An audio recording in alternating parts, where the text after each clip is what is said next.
तो कैसे हैं आप सब? आप सभी का आपके चैनल पर स्वागत है।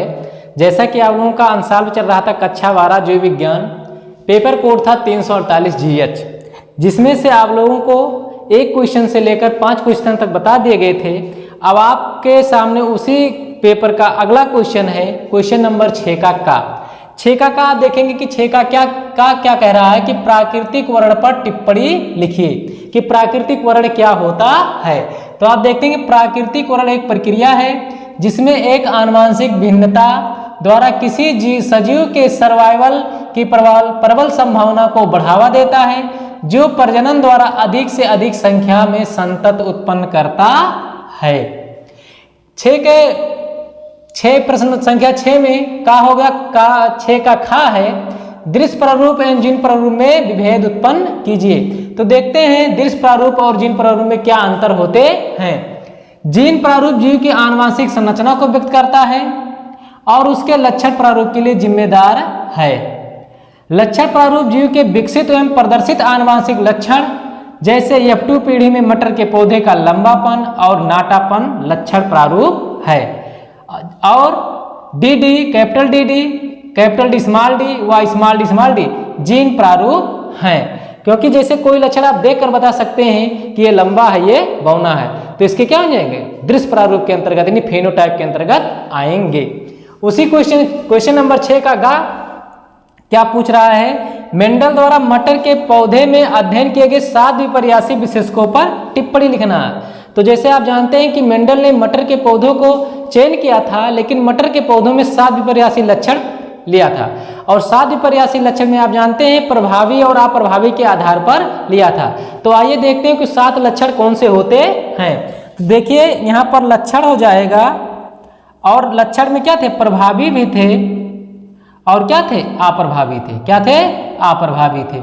तो आप जानते हैं लक्षण में पहला लक्षण था पौधों की लंबाई। क्या था, पौधों की लंबाई, पौधों की लंबाई। तो पौधों की लंबाई में क्या था, प्रभावी क्या था, लंबा था और अप्रभावी क्या था, बौना था। इसी तरीके से पौधों की लंबाई के बाद लिया था बीज का आकार। क्या था, बीज का आकार, बीज का आकार, बीज का आकार क्या था, गोल था और झुर्रीदार। क्या था, झुर्रीदार। ये अप्रभावी है, ये प्रभावी है।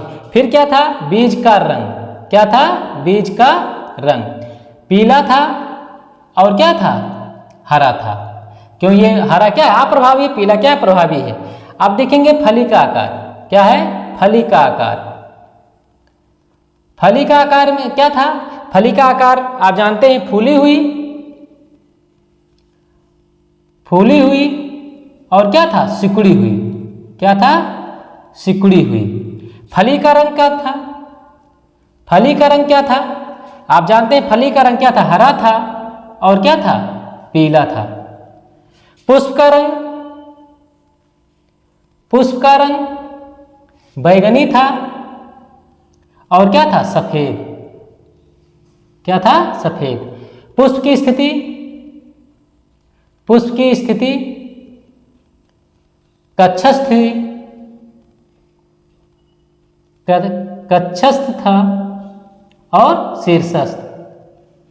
ये क्या थे, प्रभावी और अप्रभावी के रूप में 7 लक्षण थे, जिसमें से आप जानते हैं जो विपर्यासी विशेषक होते हैं ये प्रभावी और अप्रभावी के रूप में 7 लक्षण को चुना था, जिसमें पौधों की लंबाई, बीज का आकार, बीज का रंग, फली का आकार, फली का रंग, पुष्प का रंग, पुष्प की स्थिति के अनुसार, प्रभावी और अप्रभावी के अनुसार पौधों की लंबाई में लंबा बौना, बीज के आकार में गोल झुर्रीदार, बीज के रंग में पीला हरा, फली के आकार में फूली हुई सिकुड़ी हुई, फली का रंग हरा पीला, पुष्प का रंग बैगनी सफेद और पुष्प की स्थिति कक्षस्थ और शीर्षस्थ। फिर आप देखेंगे क्वेश्चन नंबर 6 का घ, निम्नलिखित पर संक्षिप्त टिप्पणी लिखिए। तो संक्षिप्त टिप्पणी 2 पर लिखा था, एक जैव सूचना विज्ञान पर था और एक एमनियोसेंटेसिस पर था। तो आप पहले जैव सूचना विज्ञान के बारे में देखेंगे, जैव सूचना विज्ञान क्या कहता है।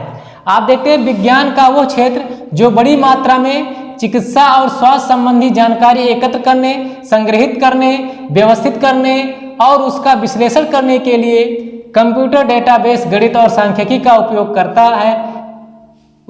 करता है। जैव सूचना विज्ञान का उपकरण आनुवांशिक और जीनोमिक डेटाबेस की तुलना करने में सहायता है और आमतौर पर आणविक जीव विज्ञान के विकासवादी पहलुओं को समझने में मदद करते हैं। अब देखेंगे एमनियोसेंटेसिस क्या कहता है, क्योंकि आप जानते हैं कि ये गर्भ में जो पल रहे बच्चे होते हैं उनके जन्म से पूर्व उनका क्या होता है, इलाज होता है। अगर उसमें ज़्यादा परेशानियां दिखाई देती हैं तो गर्भ को क्या गिरा दिया जाता है। तो इसमें देखेंगे जन्म से पूर्व रोग निदान को एमनियोसेंटेसिस कहते हैं। गर्भ में एमनियोसेंटेसिस दरों तैरता रहता है। इंजेक्शन की सहायता से माता के गर्भाशय में से दरों का सैंपल लिया जाता है। इस विधि द्वारा गर्भावस्था के प्रारंभ से ही गर्भ की उपापचयी अव्यवस्थाओं का बोध होता जाता है। किसी घातक अव्यवस्था की दशा में गर्भ को गिरा देते हैं। इसका स्क्रीनशॉट ले लीजिए। हाँ, तो देखेंगे अगला क्वेश्चन है 7 का है और 7 का अथवा है। तो पहले आप 7 का क्वेश्चन देखेंगे कि संवाहक में क्लोनिंग हेतु विशेषताओं की व्याख्या कीजिए। तो आप देखेंगे कि इसकी क्या व्याख्या होती है, क्योंकि आप जानते हैं कि क्लोनिंग है 3 विशेषताएं होती हैं। 3 विशेषताओं में आप जानते हैं कि वो 3 विशेषताएं क्या होती, बहुत ही महत्वपूर्ण होती हैं। एक होता है प्रतिकृति की उत्पत्ति, दूसरा होता है वर्ण योग चिन्हक और तीसरा होता है प्रतिबंधन क्लोनिंग स्थल। ठीक है, तो इसमें आप देखेंगे कि संवाहक क्लोनिंग में विशेषताओं की व्याख्या में क्या दिया है कि क्लोनिंग संवाहक एक छोटा डीएनए अणु है जो किसी उचित पोषक कोशिका में स्वतंत्र रूप से प्रतिकृति कर सकता है, जिससे किसी विदेशी डीएनए को जोड़ा जा सकता है। आप देखेंगे एक क्लोनिंग संवाहक में क्लोनिंग के लिए निम्नलिखित 3 विशेषताएं होती हैं। नंबर 1 प्रतिकृति की उत्पत्ति, दूसरा वर्ण योग चिन्हक और तीसरा प्रतिबंधन क्लोनिंग स्थल। तो नंबर 1 देखेंगे प्रतिकृति की उत्पत्ति, ओरिजिन ऑफ रिप्लिकेशन। तो इसमें देखेंगे ओरिजिनल रिप्लिकेशन में एक PBR322 जो प्लाज्मिड डीएनए होता है, उसमें PBR322 में देखेंगे कि यहाँ पर देख ओरिजिन ऑफ, तो एक ऐसा स्थान होना चाहिए जहाँ पर क्या हो, डीएनए की द्विगुणन की क्या हो, शुरुआत हो या प्रारंभ हो, ओरिजिन हो, उत्पत्ति हो। तो इसमें देखेंगे प्रत्येक प्लाज्मिड में कम से कम एक ऐसा नाइट्रोजन क्षारों का अनुक्रम होता है जहाँ से डीएनए की प्रतिकृति प्रारंभ होती है। जहां से डीएनए की प्रतिक्रिया क्या होती है, प्रारंभ होती है। और एक प्लाज्मिड 2 में गुणित हो जाता है। एक जो प्लाज्मिड डीएनए होता है उसमें क्या होता है, एक प्लाज्मिड क्या होता है, 2 में गुणित हो जाता है। 2 में गुणित हो जाता है। अगर किसी विदेशी डीएनए खंड को प्लाज्मिड में निवेशित करा दिया जाए और प्लाज्मिड को पोषक कोशिका के अंदर प्रवेश करा दिया जाए तो प्लाज्मिड के साथ साथ विदेशी डीएनए की प्रकृति हो जाती है।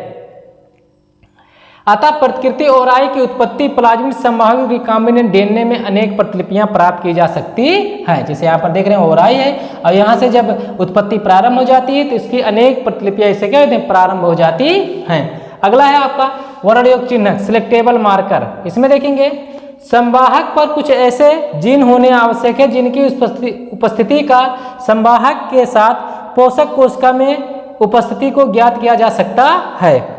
जैसे आप जानते हैं एम्फिसिलिन, टेट्रासाइक्लिन, कैनामाइसिन, क्लोरोफेनेकाल आदि एंटीबायोटिक्स के प्रतिरोध प्रदान करने वाले जीन्स को वर्ण योग चिन्ह के रूप में उपयोग किया जाता है।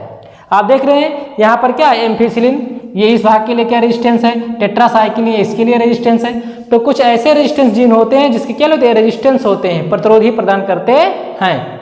अगला है तीसरा प्रतिबंधन स्थल क्लोनिंग साइट। तो क्लोनिंग साइट देखेंगे क्या होता है, प्लाज्मिड पर विदेशी डीएनए के साथ जुड़ने के लिए प्रतिबंधन एंजाइम द्वारा पहचाने गए स्थलों को प्रतिबंधन स्थल कहते हैं। इन स्थलों पर क्षारक युग्मों का पैलिंड्रोमिक अनुक्रम होता है। किसी भी संवाहक में कम से कम एक प्रतिबंधन स्थल होना अति आवश्यक होता है। जैसे कि प्लाज्मिड संवाहक में PBR322 में हिंड थर्ड क्या दिया है, Hind third, Bam H1, Sal first. आप देखें PBU first, PBU second, Eco R1, ये ऐसे क्या होते हैं, प्रतिबंधन स्थल होते हैं जहां पर क्या होती है, वहीं से शुरुआत होती है। इनका होना क्या होता है, अनिवार्य होता है। और यहाँ पर एक क्षारक इग्मो का पॉलिन अनुक्रम है, तो पॉलिंड्रोमिक अनुक्रम का मतलब क्या होता है कि उल्टा सीधा एक समान। जैसे हिंदी भाषा में एक शब्द सुने होंगे मलयालम, मलयालम, तो मलयालम मलयालम मलयालम दोनों तरह से पढ़ने में क्या होता है, एक समान होता है।